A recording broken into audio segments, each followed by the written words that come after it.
So hello everyone, कैसे आप लोग? होप सो अच्छे ही होंगे। तो आज एक्चुअली मैं द लिविंग वर्ल्ड चैप्टर शुरू करने वाला हूँ क्योंकि कुछ 11th के जो स्टूडेंट्स हैं ये साल के, वो मुझे बोल रहे थे कि लिविंग वर्ल्ड से शुरू करो या जो है 11th के चैप्टर शुरू करो। सो 11th का जो फर्स्ट चैप्टर है that is the living world, आज मैं उसका वीडियो अपलोड करने वाला हूँ। साथ ही साथ में 12th का तो अपलोड करते रहूंगा, ठीक है। सो आज लिविंग वर्ल्ड स्टार्ट करते हैं।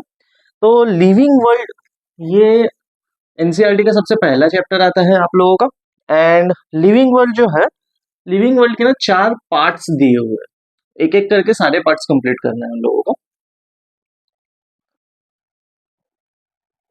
ओके, सो फर्स्ट पार्ट है द लिविंग वर्ल्ड में, फर्स्ट पार्ट है व्हाट इज लिविंग। ये फर्स्ट पार्ट है, एक तरह का क्वेश्चन है, लिविंग क्या है उसके बारे में हमें डिस्कस करना है। सेकंड है नॉमेनक्लेचर। नॉमेनक्लेचर का मतलब होता है नामकरण,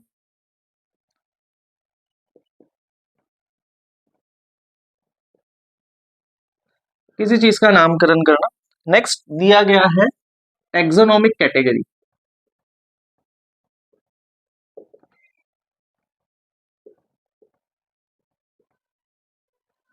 एंड लास्ट दिया गया है टैक्सोनॉमिकल एज।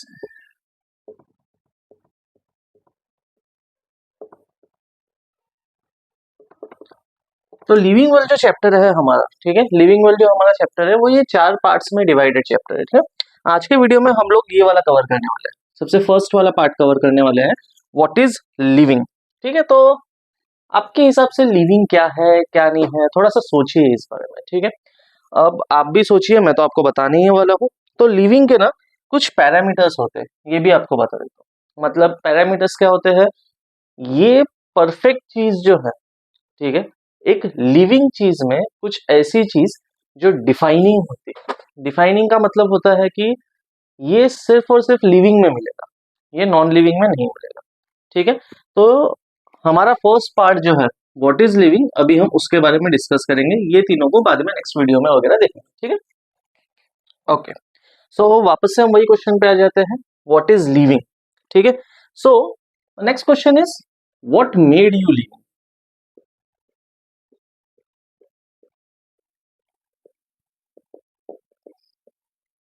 ठीक है, ये वाला क्वेश्चन भी आप खुद से पूछिए, अगर आप जिंदा है तो क्या चीज आपको जिंदा रख रही है, किस चीज से आप बोल सकते हो कि आप जिंदा हो। ओके, नाउ किस चीज से आप बोल सकते हैं कि हम लोग जिंदा है, हम लोग जिंदा है कुछ पैरामीटर्स की वजह से, ठीक है। अब पैरामीटर्स क्या है, so parameters, if the parameters are clear then we can say we are living. कुछ ऐसी चीज है जो अगर हर एक, जैसे बॉक्स होता है, ठीक है, हर एक चीज का हम लोग एक बॉक्स बनाते हैं और सारी चीजें उसमें टिक करते हैं, ठीक है। अगर हमें लगता है कि ये चीजें हमारे हिसाब से चल रही हो, तो same goes for living also. कुछ पैरामीटर्स हैं, अगर वो सारे पैरामीटर्स टिक होते हैं तो हम लोग बोल सकते हैं कि हाँ वी आर लिविंग, हम जिंदा है। ओके, सो पैरामीटर्स कौन से, if the parameters are clear then we can say that we are living. तो दो टाइप के पैरामीटर्स होते हैं। ओके, पैरामीटर्स में भी आपको दो टाइप दिखेंगे। The first type is a fundamental,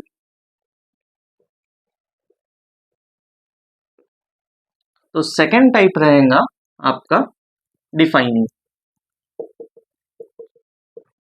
parameters में ध्यान में रखना, फर्स्ट टाइप आपका रहेगा फंडामेंटल, सेकंड टाइप आपका रहने वाला है डिफाइनिंग। अब फंडामेंटल में मतलब क्या है, इसमें आपको एक्सेप्शन मिल सकते हैं, एक्सेप्शंस आर पॉसिबल मैं लिख दूंगा, या फिर एक्सेप्शंस आर सीन। इसमें डिफाइनिंग में कोई एक्सेप्शन नहीं, ठीक है तो है बस, डिफाइनिंग में आपको कोई एक्सेप्शन नहीं दिखेगा।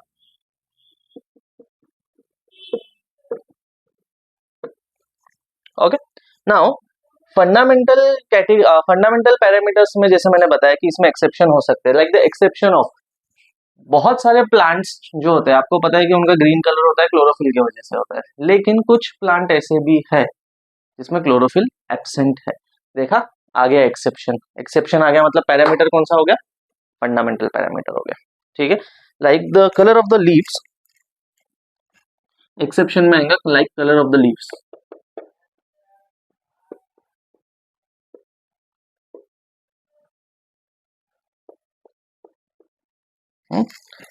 किसी किसी में क्लोरोफिल प्रेजेंट है तो किसी किसी में क्लोरोफिल नहीं प्रेजेंट है।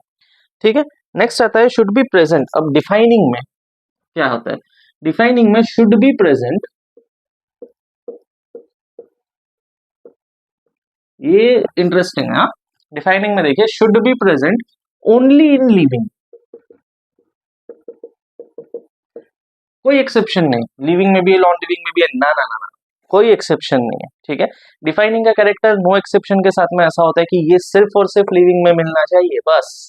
ठीक है, नेक्स्ट इसमें क्या बताया गया है, अब ये लिविंग में तो मिल रहा है, should be present only in living, only दिया हुआ है, that means it should be absent in non living. ठीक है, तो पैरामीटर्स इस तरह से है, फंडामेंटल कैरेक्टर, फंडामेंटल पैरामीटर्स हैं एंड डिफाइनिंग पैरामीटर्स हैं। ठीक है, फंडामेंटल में ध्यान में रखना, इसमें आपको एक्सेप्शंस दिखेंगे, डिफाइनिंग में आपको कोई एक्सेप्शन नहीं दिखेंगे। डिफाइनिंग में क्या बताया गया है, ये लिविंग में प्रेजेंट होना चाहिए एंड नॉन लिविंग में एब्सेंट होना चाहिए। ठीक है, चलो आगे बढ़ते हैं। तो अब देखते हैं कैरेक्टरिस्टिक्स क्या क्या है।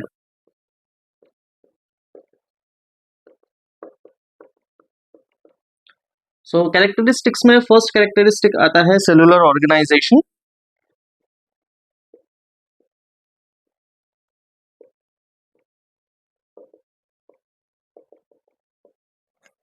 नेक्स्ट आता है मेटाबॉलिज्म।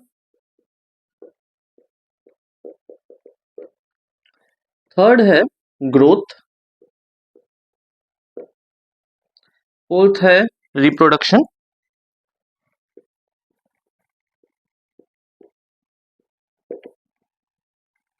एंड फिफ्थ है कॉन्शियसनेस। इस इन सारे पैरामीटर्स में से ये जो तीन पैरामीटर्स है ये मेन है, सॉरी ये जो सारे कैरेक्टरिस्टिक्स है इसमें से जो तीन कैरेक्टरिस्टिक्स है ये वाले ग्रोथ, रिप्रोडक्शन एंड कॉन्शियसनेस, ये तीन मेन कैरेक्टरिस्टिक्स है। ठीक है, अब एक एक करके सबको आगे देखते हैं। ओके, तो कैरेक्टरिस्टिक्स में सबसे पहला कैरेक्टर देखते हैं, दैट इज ग्रोथ। ठीक है, अब ग्रोथ में ना दो तरह की ग्रोथ आप समझ सकते हो, एक होता है increase in cell number, increase in cell number, multicellular body है तो सेल का नंबर बढ़ेगा, एक तरह से वो भी ग्रोथ है। तो दूसरा आता है इंक्रीज इन सेल साइज। तो ये दो तरह के ग्रोथ आपको दिखेंगे। और ग्रोथ के बारे में क्या बताया गया है, ग्रोथ इज इरिवर्सिबल। ऐसा तो है नहीं बेटा कि 1 साल बाद 6 फीट के हो जाओगे, उसके 6 महीने बाद वापस से 1 फुट कम हो जाएंगे, ऐसा नहीं होता। ठीक है, ग्रोथ जो है एक बार हो गई तो हो गई, growth is irreversible. Okay, growth होता क्यों है, व्हाई डज ग्रोथ हैपन।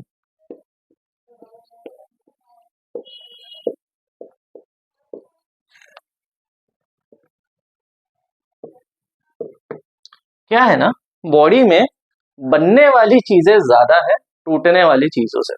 ठीक है, बॉडी में बनने वाली चीजें हमेशा आपको ज्यादा मिलने वाली है और टूटने वाली चीजें आपको कम मिलने वाली है, डेट इज वाई ग्रोथ जो है वो ज्यादा होता है। ठीक है, अब बनने वाला चीज क्या है, ठीक है, बनने वाली चीजों को बोला जाता है एनाबोलिज्म। बॉडी में एनाबोलिज्म ज्यादा होता है।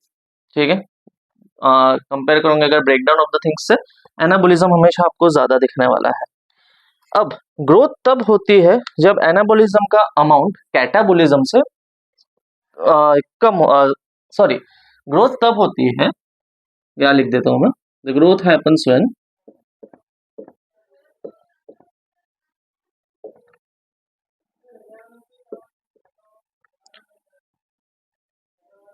Anabolism amount is more than catabolism।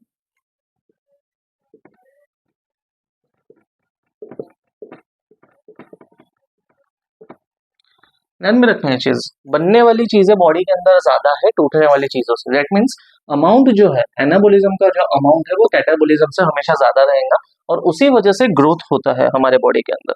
ठीक है, यानी कि क्या बनता है, चीजें बन रही है, मतलब सिंथेसिस मोर और सिंथेसिस बनना, तो synthesis more and breakdown less, या फिर लेस ब्रेकडाउन।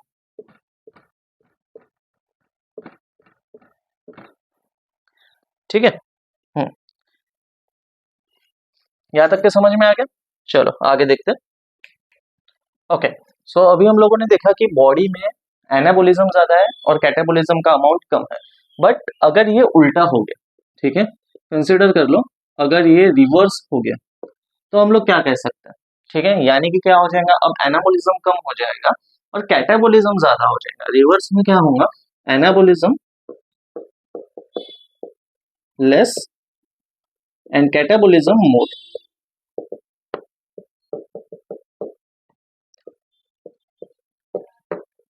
ठीक है, तो ऐसे टाइम पे आप क्या बोल सकते हो कि इंसान जो है, अ मैन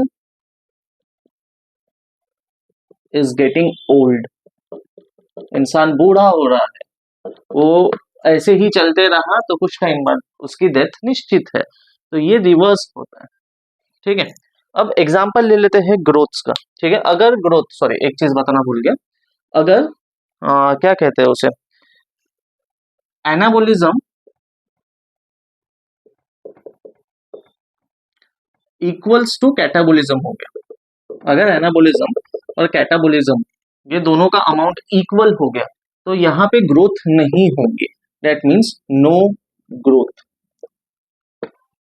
ठीक है, अगर एनाबोलिज्म ज्यादा है तो ग्रोथ होंगी, एनाबोलिज्म अगर कम है मतलब इंसान खत्म हो रहा है, इज गेटिंग ओल्ड, वो मरने वाला है, और एनाबोलिज्म और कैटाबोलिज्म अगर इक्वल हो गया तो ग्रोथ नहीं होंगे। ठीक है, अब आगे देखते हैं। तो जैसे लिविंग और नॉन लिविंग के सॉरी जैसे हम लोग पैरामीटर्स देख रहे थे, ठीक है, फंडामेंटल एंड डिफाइनिंग, तो ग्रोथ जो है, ग्रोथ लिविंग का पैरामीटर इसीलिए नहीं आता क्योंकि वो नॉन लिविंग में भी दिख रहा है एंड वो लिविंग में भी दिख रहा है, दोनों में दिख रहा है। एंड डिफाइनिंग में क्या होता है, डिफाइनिंग में सिर्फ और सिर्फ किसका चलेगा, डिफाइनिंग में सिर्फ चलने वाला है लिविंग का, जिसमें नॉन लिविंग नहीं आना चाहिए। Growth is present in living as well as non living, लेकिन डिफाइनिंग पैरामीटर क्या बोलता है, it should only be present in living, सिर्फ लिविंग में प्रेजेंट रहना चाहिए, तो that becomes growth is not a defining parameter. ठीक है, डिफाइनिंग कैरेक्टर। आगे देखो, तो पैरामीटर्स के हिसाब से फंडामेंटल एंड डिफाइनाइट लिविंग जो है, ठीक है, ये सिर्फ कैरेक्टरिस्टिक जो है वो ग्रोथ का लिविंग एंड नॉन लिविंग दोनों में आ रहा है, तो डेट ये हमें बताता है कि ये एक डिफाइनिंग कैरेक्टर नहीं है। ठीक है, ग्रोथ जो है, हम लोग अभी ग्रोथ के बारे में देख रहे थे, so growth is not a defining character. Okay, so next की बात करते हैं हम लोग। सो नेक्स्ट आता है सेकंड हमारा मेटाबॉलिज्म।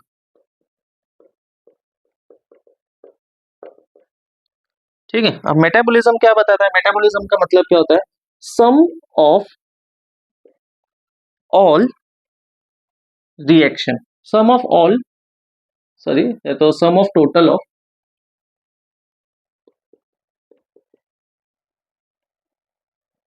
ऑल रिएक्शंस, इसको हम लोग मेटाबॉलिज्म कहते हैं। ठीक है, अब मेटाबॉलिज्म सेल के अंदर होता है,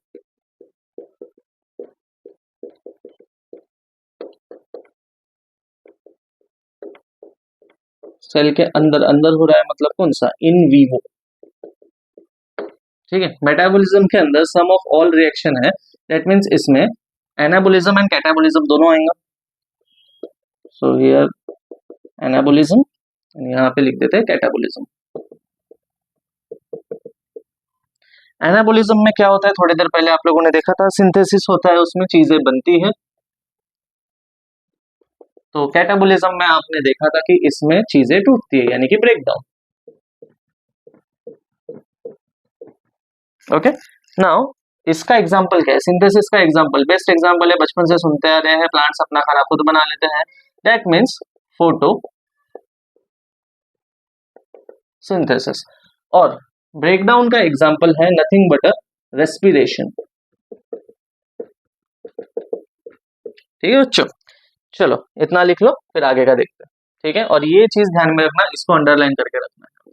ओके, तो अभी जस्ट हम लोगों ने देखा कि मेटाबॉलिज्म क्या है, तो sum of a total of all the reactions. ठीक है, एनाबॉलिज्म, कैटाबॉलिज्म, हमने एग्जांपल भी देखा। तो मैंने ये शब्द आपको लिख के दिया था, इन वीवो, यानी कि सेल के अंदर हो रहा है। कभी कभी क्या होता है ना, साइंटिस्ट लोग ना टेस्ट ट्यूब के अंदर भी रिएक्शंस करते हैं। ठीक है, मेटाबॉलिज्म जो है टेस्ट ट्यूब के अंदर भी होता है।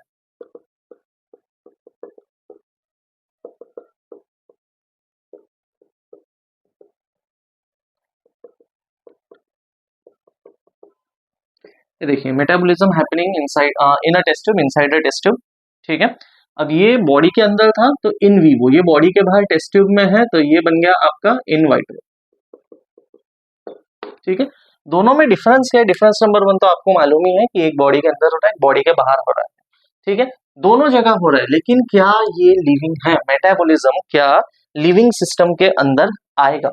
ठीक है, so answer is metabolism living system के अंदर नहीं आएगा। नो, क्यों नहीं आएगा? क्योंकि इसके अंदर आपको न्यूट्रिएंट्स, वाटर, मिनरल, सब्सटेंसेस ये आपको खुद से ऐड करना पड़ेगा। ये अपने आप से ऐड नहीं करने वाला, लेकिन जो बॉडी के अंदर है ये सारी चीजें अपने आप होती है, हम इसमें कुछ अपना इनपुट नहीं देते। लेकिन अगर टेस्ट ट्यूब के अंदर हो रहा है तो आपको ध्यान रखना पड़ेगा, आपको चेक करते रहना पड़ेगा कि उसको वाटर, मिनरल्स बराबर मिल रहे हैं कि नहीं, आपको देखना पड़ेगा उसकी ग्रोथ बराबर हो रही है कि नहीं। तो ये एक लिविंग सिस्टम में नहीं आता, ये एक लिविंग रिएक्शन बन सकता है। This can be a living reaction but no living system.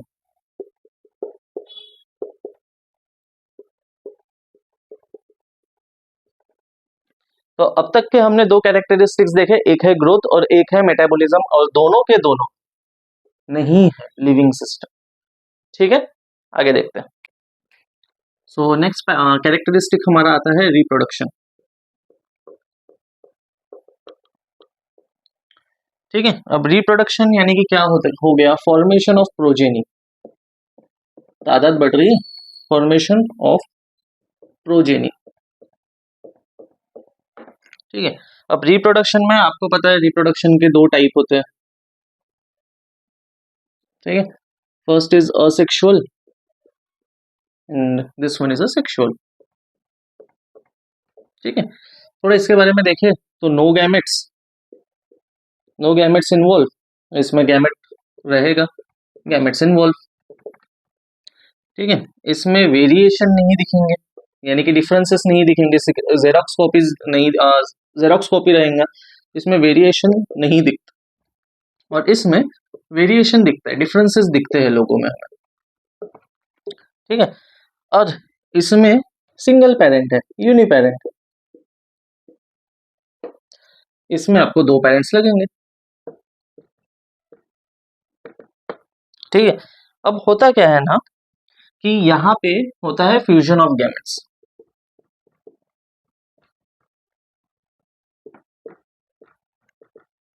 अरे यहाँ पे तो गैमेट्स ही नहीं है तो फ्यूजन तो होगा ही नहीं। ठीक है, अब कैसा होता है कि सेक्सुअल रिप्रोडक्शन के अंदर दो पेरेंट्स तो है ही, लेकिन यूनि पेरेंट से भी हो जाता है। अब कैसे यूनि पेरेंट से हो रहा होगा? यहाँ पे मैं सेक्सुअल रिप्रोडक्शन से ह्यूमंस, एनिमल्स की बात नहीं कर रहा, यहाँ पे प्लांट्स की भी बात हो रही है। सेक्सुअल रिप्रोडक्शन में आपके पास एक ऐसा फ्लावर है जिसमें मेल और फीमेल दोनों गैमेट्स प्रेजेंट है एक ही फ्लावर के अंदर। ठीक है, अब कौन सा फ्लावर है वो ढूंढने की जिम्मेदारी आपकी है, मेरी नहीं। ओके, सो असेक्सुअल रिप्रोडक्शन में ना टाइप्स है कुछ। ठीक है, तो हम लोग फर्स्ट टाइप देखेंगे। अब टाइप्स में सबसे पहला टाइप आता है स्पोर फॉर्मेशन, यहाँ लिख रहा हूं।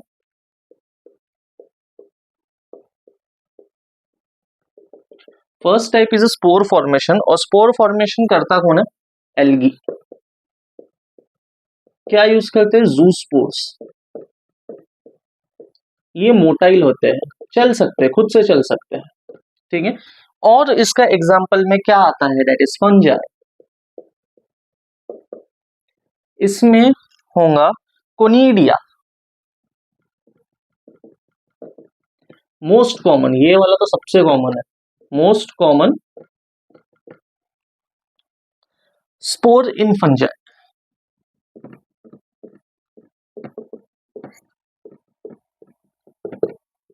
ठीक है।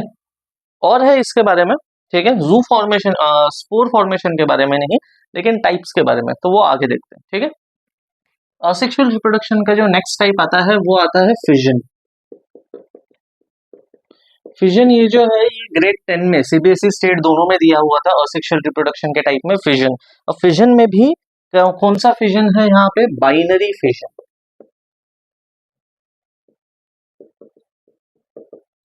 इसका एग्जाम्पल दिया हुआ है बाइनरी फिजन का, that is amoeba and paramecium. दोनों में डिफरेंस क्या है, बस अमीबा जो है ना वो ऐसा डिवाइड होता है, ठीक है, और पैरामीशियम जो है वह ऐसा डिवाइड होता है।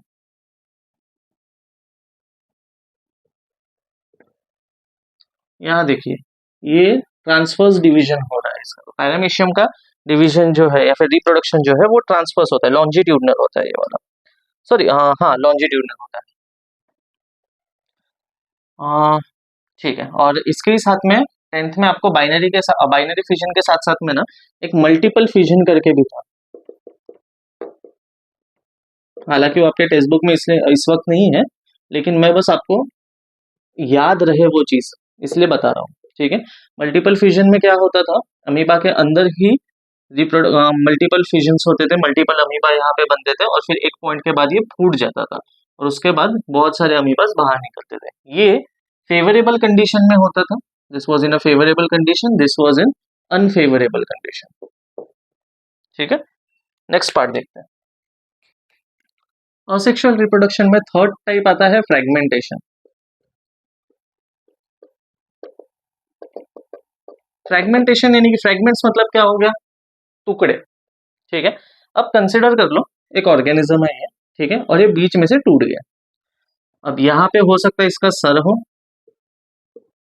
यहाँ पे बाकी बॉडी हो, ठीक है। तो फ्रेगमेंटेशन एक ऐसा टाइप का असेक्सुअल रिप्रोडक्शन है जिसमें एक ऑर्गेनिज्म के फ्रेगमेंट्स हो जाते हैं और हर एक फ्रेगमेंट इंडिविजुअली बढ़ता है बाद में। लाइक ये टूट गया, अब ये हिस्सा बोलेगा यार मैं सेपरेट हूँ, ये वाला हिस्सा बोलेगा मैं भी सेपरेट हूँ, हम दो अलग हैं, दोनों अलग अलग होते हैं, ठीक है। अब इसको फर्क नहीं पड़ता इसके पास क्या है, इसको भी फर्क नहीं पड़ता इसके पास क्या है। तो फ्रेगमेंटेशन में क्या होता है, एग्जाम्पल जो आपको दिया गया है 10th में भी सेम ही एग्जाम्पल था, एग्जाम्पल है स्पाइरोगाइरा। ये फ्रेगमेंट्स होने के बाद हर फ्रेगमेंट इंडिविजुअली डेवलप होता है, इंडिविजुअली खुद का ग्रोथ देखता है, ठीक है। सो ये एक टाइप का सेक्सुअल रिप्रोडक्शन है जिसको नाम दिया गया है फ्रेगमेंटेशन। अब चलिए नेक्स्ट देखते हैं। नेक्स्ट टाइप आता है रीजनरेशन।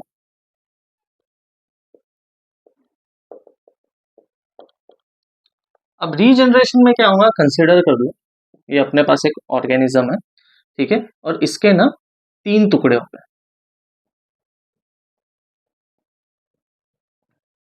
ठीक है। अब होता क्या है रीजनरेशन में, ये जो 3 टुकड़े इसके हुए हैं, ठीक है, अब ये जो पहला टुकड़ा है ये इतना पार्ट रीजनरेट करेगा, ये जो टुकड़ा है ये अपना सर और हाथ रीजनरेट करेगा और पाव रीजनरेट करेगा, और ये जो टुकड़ा है ये भी पूरा का पूरा रीजनरेट करेगा खुद को। इसमें क्या हो रहा है, आप इस ऑर्गेनिज्म के जितने टुकड़े काटोगे ये अपने आप को उसी तरह से रीजनरेट करके अपनी तादाद बढ़ाएगा। रीजनरेशन का एग्जाम्पल आता है प्लेनेरिया,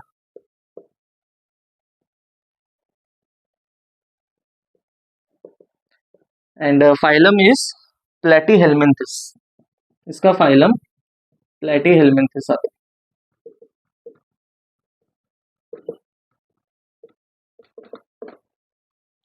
ओके, सो ये हो गए टाइप्स ऑफ असेक्सुअल रिप्रोडक्शन जो हम लोग अभी तक के देख रहे थे। एंड सिर्फ यूनिसेलुलर की अगर मैं बात करता हूँ, लेट्स से सिर्फ यूनिसेलुलर, तो यूनिसेलुलर में कैसा होता है ना, देखिए सेल का ग्रोथ भी हो रहा है, इसका ग्रोथ भी हो रहा है, प्लस रिप्रोडक्शन भी हो रहा है, तादाद भी बढ़ रही है और ग्रोथ भी हो रहा है, ग्रोथ और रिप्रोडक्शन। तो ये यूनिसेलुलर में इंक्लूसिव है, ग्रोथ और रिप्रोडक्शन साथ में ही हो रहा है। बट वही अगर हम लोग मल्टी सेलुलर की बात करते हैं, अगर मैं मल्टी सेलुलर की बात करता हूं तो इसमें एनिमल की ग्रोथ होना उसकी रिप्रोडक्शन से कुछ लेना देना नहीं है। ठीक है, एनिमल का ग्रोथ होना और उसका रिप्रोडक्शन दोनों अलग अलग चीज है। यानी इसमें क्या है, ग्रोथ एंड रिप्रोडक्शन अगर वहां यहाँ इंक्लूसिव है तो यहाँ पे एक्सक्लूसिव है, दोनों चीजें इसमें अलग अलग रहने वाली। ठीक है, चलो आगे देखते हैं। सो द क्वेश्चन इज, ठीक है, क्या ये डिफाइनिंग फीचर है?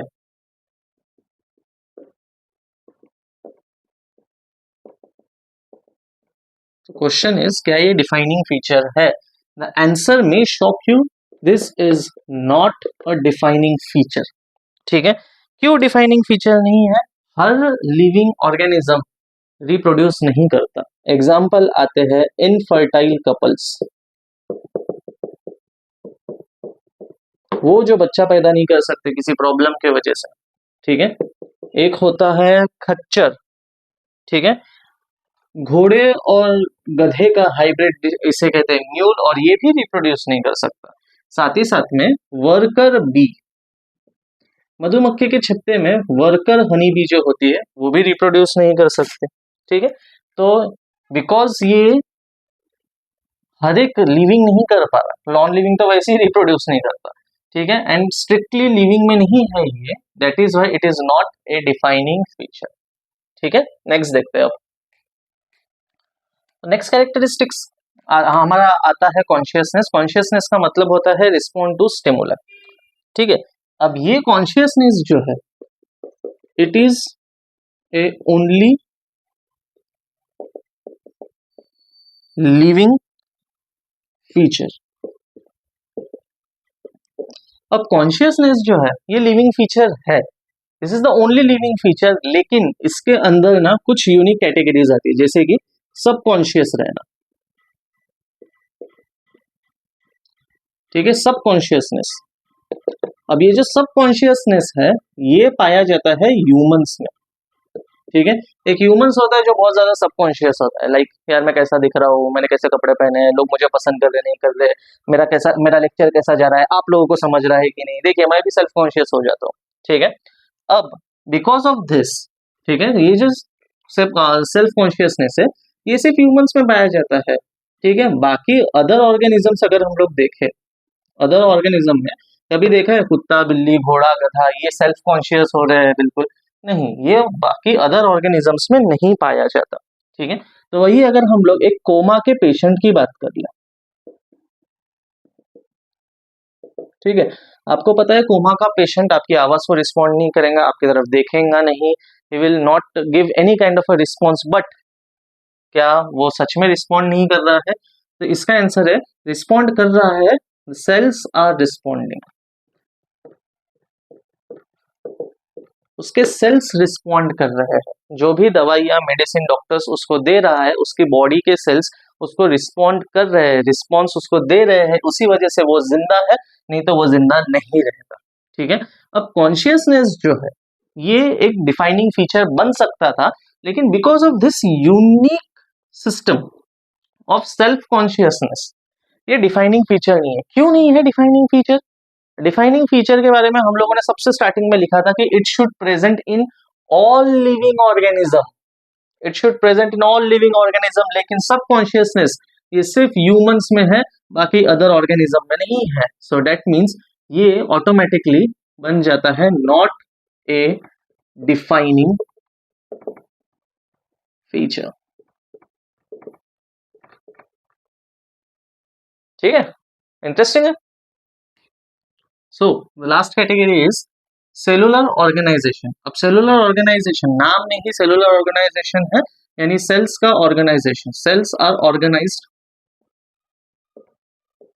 ठीक है, लिविंग ऑर्गेनिज्म में सेल्स ऑर्गेनाइज्ड होते हैं, इन लिविंग। नॉन लिविंग में तो सेल ही नहीं है, non living no cell, cell तो है ही नहीं। सो ऑटोमेटिकली बन गया नहीं है लिविंग फीचर, ये वाला सिंपल था, ये ऑटोमेटिकली लिविंग फीचर बन जाता है। ठीक है, अब सारी चीजें शुरुआत से देखते हैं कि लिविंग फीचर और ये क्या कहते हैं उसे, defining feature and non defining feature कौन से, ठीक है, डिफाइनिंग एंड नॉन डिफाइनिंग देखते हैं हम लोग, ठीक है। थोड़ा अभी आपको इसमें लॉजिक लगाना है। डिफाइनिंग फीचर में जस्ट अभी हम लोगों ने देखा सेलुलर ऑर्गेनाइजेशन, सेल ही नहीं है अगर लिविंग नॉन लिविंग के पास, तो क्या सेलुलर ऑर्गेनाइजेशन करेगा वो, ठीक है। इसमें डिफाइनिंग फीचर में एक और आता है दैट इज मेटाबॉलिज्म। अब अगर किसी को कंफ्यूजन हो रहा है, लेकिन सर आपने तो बोला था कि वो लिविंग सिस्टम नहीं है, मैंने बोला था टेस्ट ट्यूब में जो हो रहा है वो लिविंग सिस्टम नहीं है, ठीक है। मेटाबॉलिज्म के लिए सेल्स तो लगेंगे ही। अब अगर नॉन लिविंग के पास सेल्स ही नहीं है तो क्या मेटाबॉलिज्म करेगा, सो दैट मीन्स मेटाबॉलिज्म एक लिविंग सिस्टम बन जाता है। नेक्स्ट आता है कॉन्शियसनेस। कॉन्शियसनेस समझने में थोड़ा कॉम्प्लेक्स है, this one is a most complex, क्योंकि इसमें सेल्फ कॉन्शियसनेस भी आ जाता है। सेल्फ कॉन्शियसनेस का पार्ट आता तो कॉन्शियसनेस भी डिफाइनिंग फीचर में आता है। तो नॉन डिफाइनिंग में क्या क्या आता है, नॉन डिफाइनिंग में आता है ग्रोथ एंड रिप्रोडक्शन, ठीक है। तो यहाँ पे हमारा व्हाट इज लिविंग, ठीक है, जो 4 हिस्सों में चैप्टर डिवाइडेड है उसका पहला पार्ट खत्म होता है what is living. And next video में हम लोग कवर करने वाले हैं नोमेनक्लेचर, ठीक है। तो वीडियो को लाइक करिए, शेयर करिए अपने दोस्तों के साथ में, 12th वाले स्टूडेंट्स मोस्टली, 11th वालों को शेयर करो, आप लोग भी देख सकते हो नीट के लिए। Okay, so see you in the next video, bye bye, have a great day, take care.